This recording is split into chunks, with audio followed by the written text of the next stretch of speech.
Hello everybody, this is Bit Pusher. How are you doing? Today, I'm not coming at you with anything music related, but instead I'm going to do another shitty cell phone tech video. I just wanted to demonstrate how I personally got Kolibri OS running on a PC tower that I have laying around that it's sort of a Frankenstein's monster in itself, but Kolibri is a assembly built operating system that fits on a floppy disk and boots extremely quickly, and it's very fun to use. It's very niche. I have found myself becoming kind of dedicated to it. It's the more I learn about it, I really enjoy using it. And I have weird preferences for things. Like, I prefer to run operating systems on bare metal. I hate virtualization inside of other operating systems. I don't know why. It just doesn't work for me. So the instructions on how to get Kolibri installed to a hard drive are a little unclear on the website. If you've noticed, if you're watching this video, you probably have had issues with this, or you wouldn't be looking up this particular type of video, right? So what I've done to get this installed is, the machine I'm using is 32-bit. It's a dual core Intel. It's a standard BIOS. It does not have UEFI, so I'm not sure how this this same thing would work on those type of machines. So it's 32-bit machine BIOS, okay? And you should understand, first of all, that Kolibri is not it's not your typical operating system. That it doesn't actually run natively on a hard drive, okay? It is a RAM disk image, as in this thing runs in RAM off of an image. It's not hard drive based. You can, however, write data from it, like things you create in applications and so forth, to a hard drive if you have the correct partitioning. Now, I tried like hell to get this to boot with different DOS loaders under DOS 6.22, the unofficial DOS 7.1, and of course FreeDOS, because I am a fan of FreeDOS. I like FreeDOS, but it just wouldn't work. It would not boot. So then I tried Linux. Initially I had tried Fedora, but for some reason the way that GRUB 2 works with Fedora, I don't know. I'm not an expert on Fedora. I'm a little more familiar with like BSD's loader, but regardless, long story short, I couldn't get that to work either. So I ended up choosing a lightweight base install of Debian, and I'm sure pretty much almost any Linux distro that packs GRUB or GRUB 2 would probably do the job just fine. But like I said, Fedora, for some reason, that version of GRUB and how that's configured wouldn't work for me. So I'm going to first demonstrate real quick my machine and let you see that you can, in fact, as you work in this, you can get it to save settings. The initial boot settings and things you do inside this working environment. You can rewrite this RAM disk image as you're inside the operating system. And I'm going to let you see what the machine looks like, just in a native way as it should be. Power on the machine and you're in Kolibri, without a CD, floppy, or USB boot. I mean, it's straight from the hard drive. I will show you how I laid out my partition tables with Debian, because you have to have a FAT32 partition for data write, basically. It won't write data to like an extended 3 or extended 4 format. So check this out.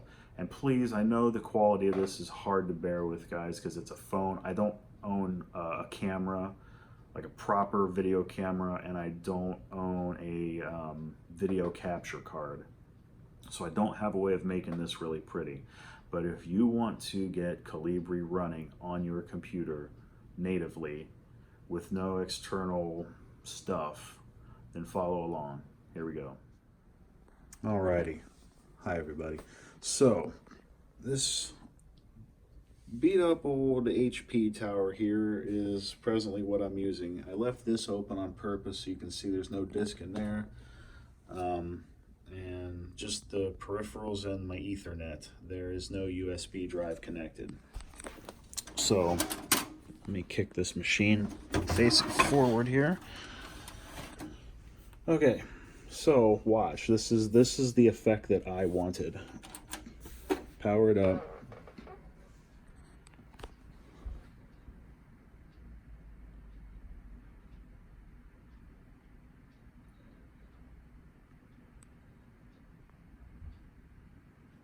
Voila, instant boot. Notice the video mode setting there. It saved it where I set it to be.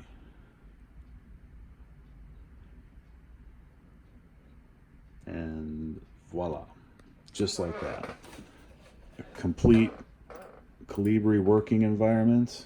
I moved this icon over on purpose when I was initially testing the, writing the RAM disk to see if it would save my settings, and it did. This is the default wallpaper, and I've changed it a couple of times. I'll probably do it when I demo this for you, but I actually like this wallpaper. I think it's cool. But yeah, so this works absolutely natively. Everything's great. And I'm going to wipe this computer, completely wipe its hard drive and partitions, and demonstrate for you exactly how I did this step by step. Because I've seen posts on Colibri's forums and all that, and people are just struggling with it. I know there's been others out there like myself that want to run this natively off the hard drive instead of off external media. So right now this machine is obviously dedicated to this. Debian is on here, and I can get to it if I hold in one of the arrow keys during boot, but as you saw, there's not even much of a flicker. It just instantly loads the system as if it were completely native, and in a sense it is, in some senses it's not, because like I said, this is a RAM disk system. But I'm going to set my little tripod up over here and begin this demonstration. So here we go. Alrighty guys, so my system is getting ready to boot with the, I downloaded the XFCE ISO of Debian 10 just to have something small, well, reasonably small and convenient. I just wiped this hard drive completely so I can show you this from scratch, all right?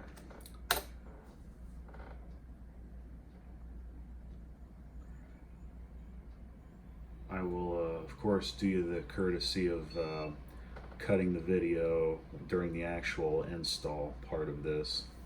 But, I'll do the graphical install. I think it's probably a little easier to see than the text one on here. I'm not sure. The text one was a bit faster when I was toying with this.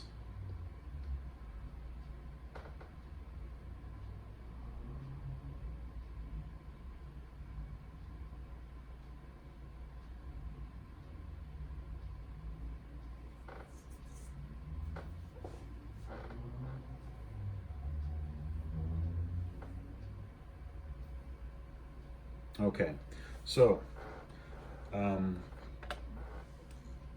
taking a look at my camera, or my phone here rather, to see what you can see. It's pretty decent. Okay, so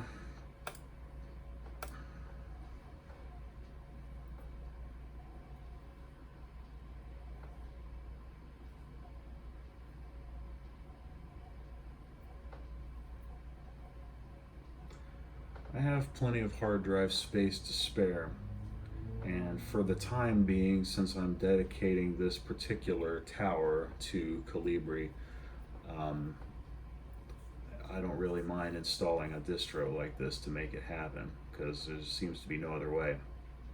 I would also point out that Kolibri itself, being as small as it is, including everything available with the distribution and anything you could possibly add to it, I really don't think you're even going to be able to go beyond a gigabyte worth of data. I mean, total. It's just not that much, and yet it's so functional. It's really cool. But nonetheless, I'm going to develop, or I'm going to set up a good portion of this disk for my FAT partition, FAT32. You can call it whatever. The domain name can be my website. How's that?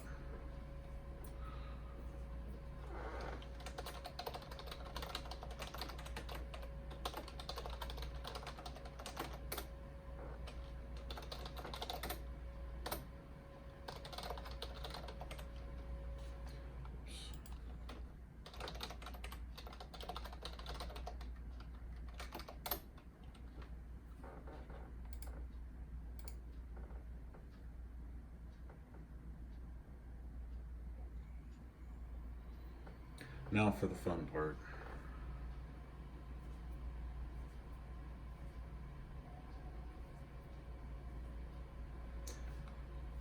Now, obviously, if I let Debian do its thing, it's going to be just set up for Debian, so manual.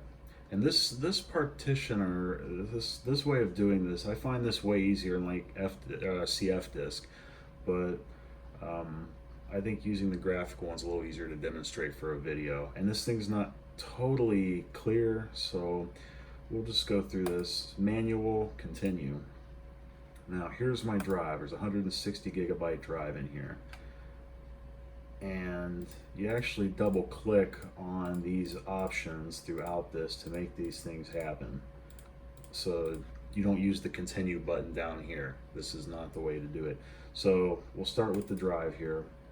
And the way I do Linux is boot, root, swap for the Linux part of it. So I am going to make a 2 gigabyte partition here, which is certainly not necessary.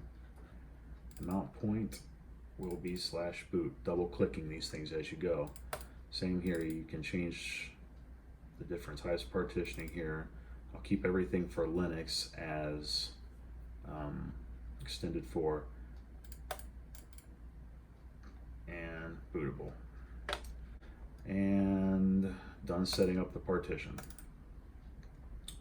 Now back to my primary. Create a new partition, double click that. For my Linux root, I'm going to give it, let's say 45 gigabytes.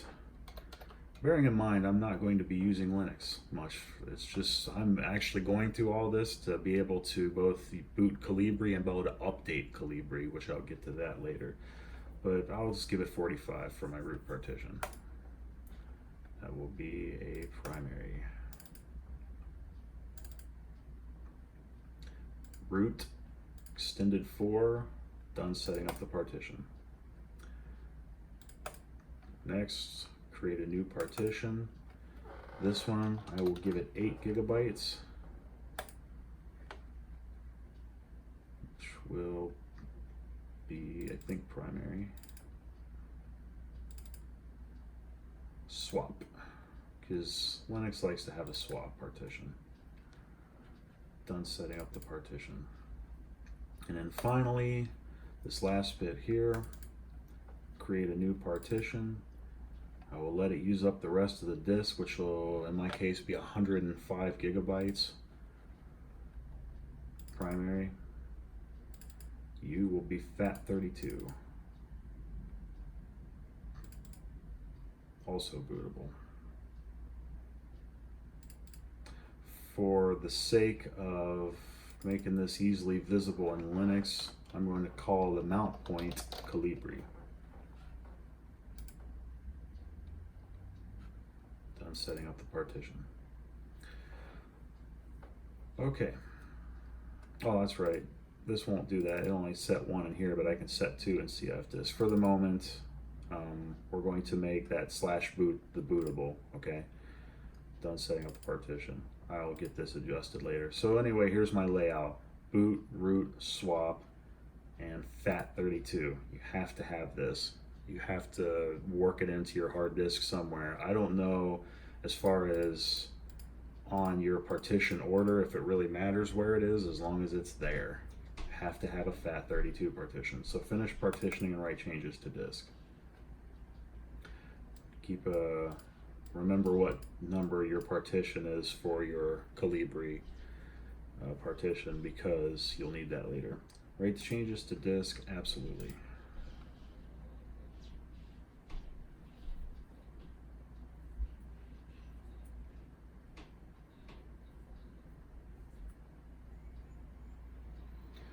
Now, from here on in, it's going to go through and do the Debian install. I will come back to you once this is complete and show you how to get in and edit GRUB and get this sucker set up to boot. See you soon. It was kind enough to kick the CD-ROM out of the drive and tell me that it was done. Now, before that screen, it does ask you, of course, if you want to install GRUB to the master boot record. The obvious answer is yes.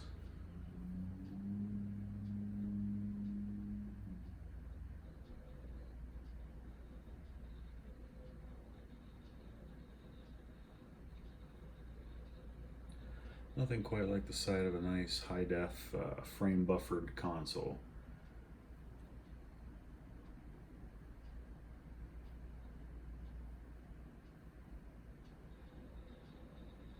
That actually takes a little work to get that going on FreeBSD.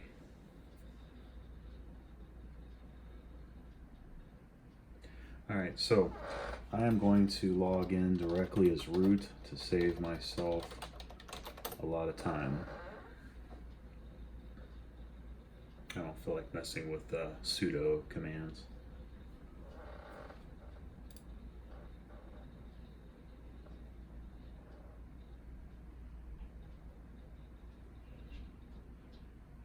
Alright, not a terrible boot time, because now we're up and running, but of course Colibri's faster.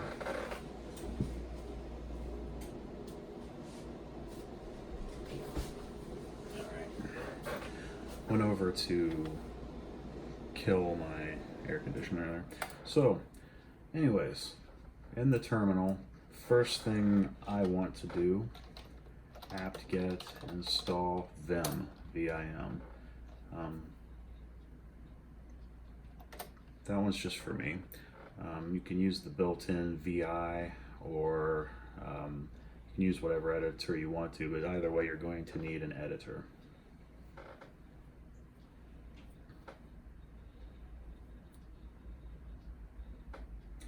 Now, one that's required for Kolibri here is you're going to have to use apt-get install syslinux. You will need syslinux.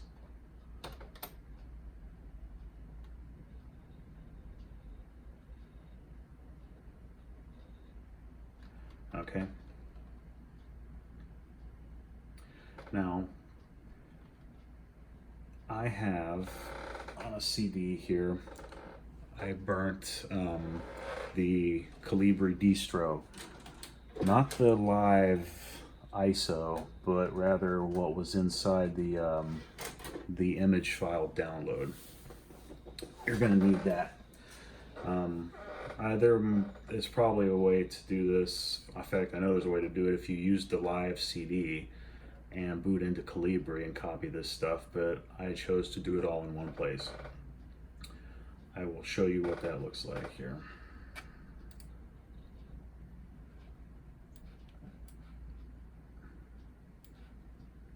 The CD I burnt is right off that 7-zip, that distro file on the Kolibri downloads page. There's the Kolibri image file and some of the other stuff you'll need. Just for the hell of it, I'm going to take the whole thing.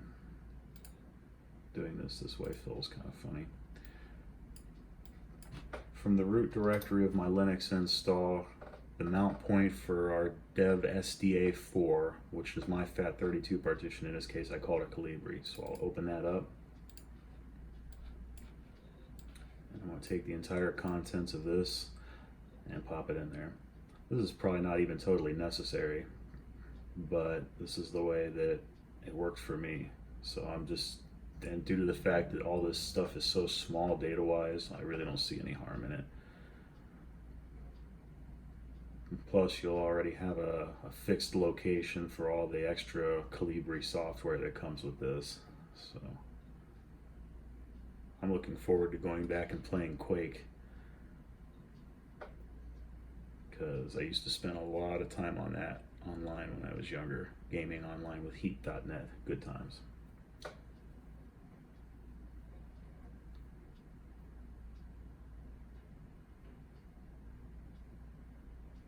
This stuff too has taken me several days and many hours to get working.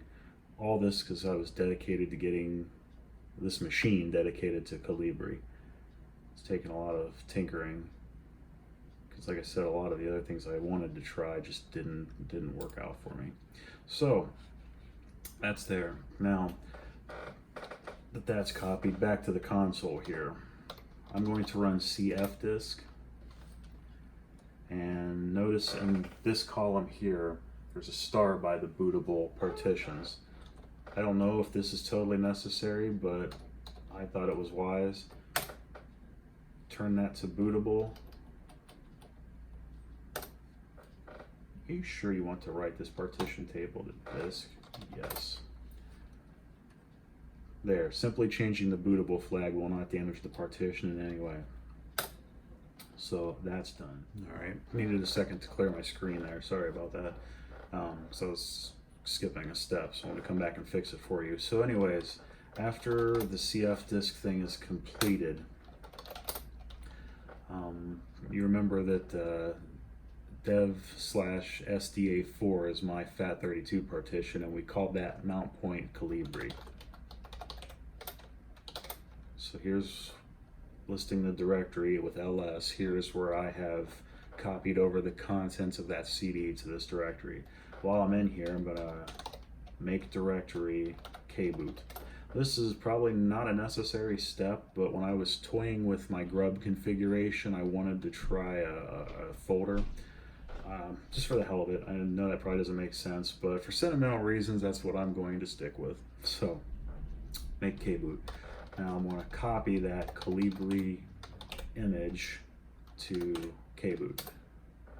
Next, for this to work, you will need to copy user lib syslinux memdisk. You need the memdisk to Kolibri kboot. So now if you go into that folder, you should see both of those things there. So that step is done. Now, the fun part. I'm going to show you what this looks like from the beginning. cd/etsy/grub.d, and inside that folder, if you list its contents, you will see a few files there. So I'm going to use vim into 40 custom. 40_custom. Alright, so once inside this file, we will go menu entry, Kolibri OS, you can call it whatever you want. Use the left pointed bracket. Let's tab that out, set root equals apostrophe, left bracket, HD0, comma 4, right bracket or parenthesis, apostrophe.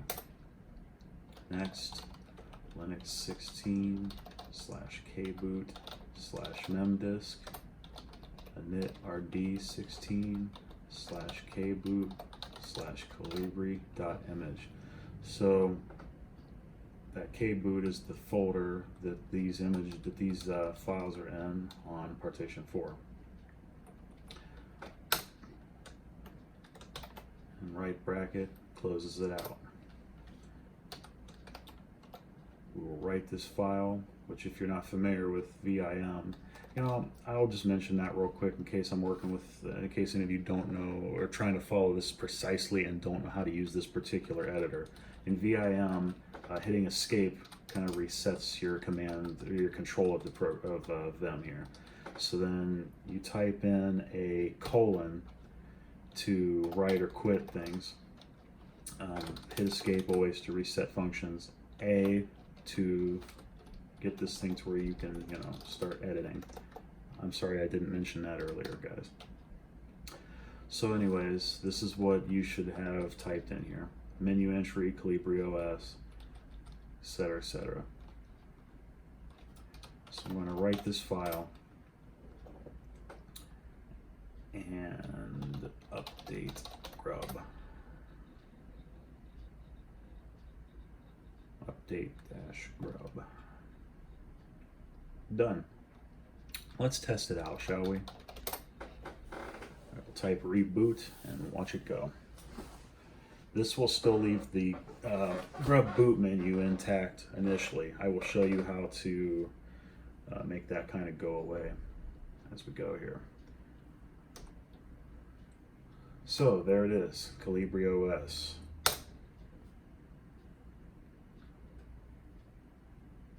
And here we are. It boots pretty quick, and I'll show you how to get past that as well, but for the moment I'm going to leave it where it is. And here we are, right off my hard drive, native as can be. Now I want to step back for a moment and show you how to make this boot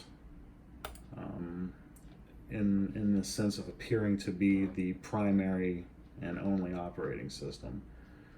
Bearing in mind that, I mean, that's more of an illusion than anything else, but if you really like Kolibri and wanted to run it natively for whatever reason, then it's just nice. You noticed on the GRUB menu there too, there were 3 entries.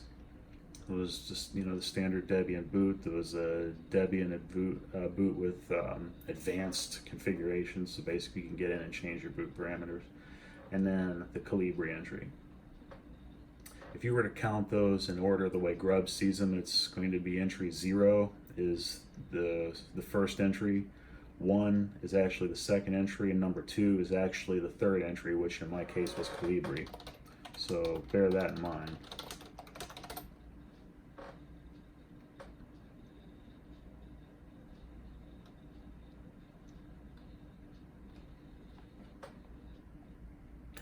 Go back into our terminal here. This time, vim etc default GRUB.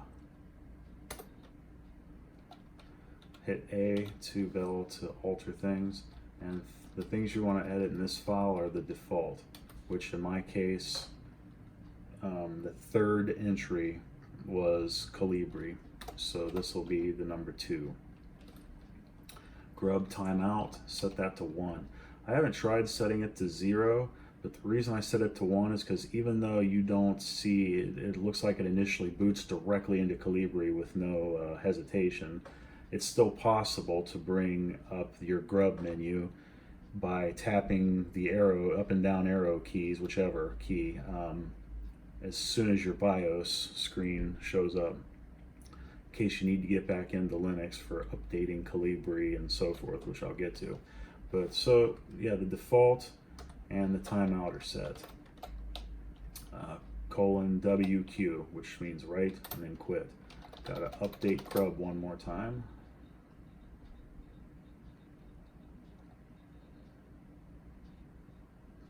And we're done. Now we have a proper Kolibri system. Now the next thing I want to cover is, I'm not going to walk you through using Kolibri in detail, but there is a couple of points I need to demonstrate. Poof, just like that. Now for me, I'm going to change my video mode and bump it up a bit. I wish there were a way to set a custom video mode on here, but there's not, because 1920 by 1440 is not correct 1080p, which is what this particular screen I'm using is. So next best thing is either 1280 or 16 by 1200. I'll roll with 1280 for now. I like the 1600 setting, but I think that maybe the 1280 might be a little easier to see on camera here. These other options, I left them alone. I've messed with add disks visible by BIOS, and everything's visible anyway. So same with the floppy image thing. I don't know what this is really about, as far as, like, it's talking about loading the RAM disk, I like it just the way it is. So with my resolution set there now, if you don't follow the next steps I'm going to show you, this screen and any options you change here will be reset to stock every time. So, and this is where I was talking about the fact that this system is a RAM disk image and not actually native to the hard drive, so to speak. So changes you make, anything you do in this operating system that you expect to be there the next time you boot up the machine, you have to make you have to save your work, so to speak. You have to save this environment. So how that works, let's just say, for example, let me unfix the icons. Let's say you've taken the time to reorganize the desktop the way you want it, move your icons around, etc., etc.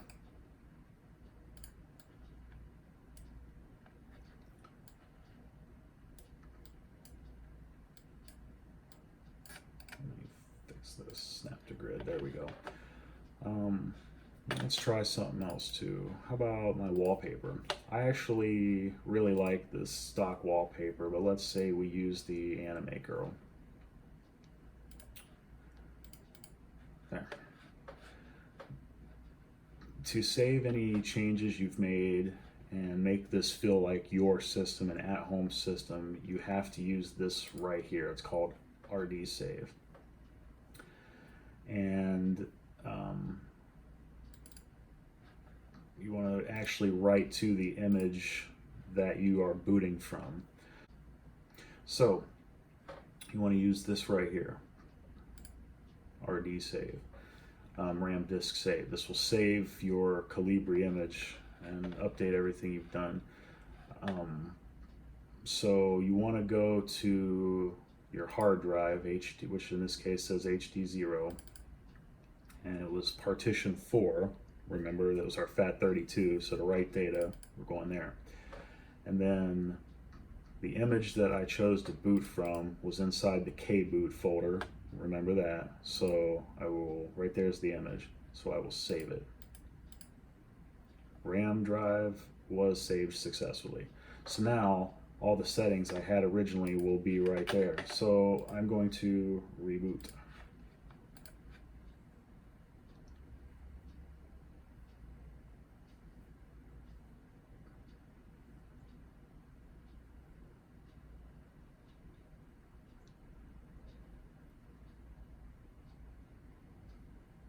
And poof, just like that. My video mode is where I set it before.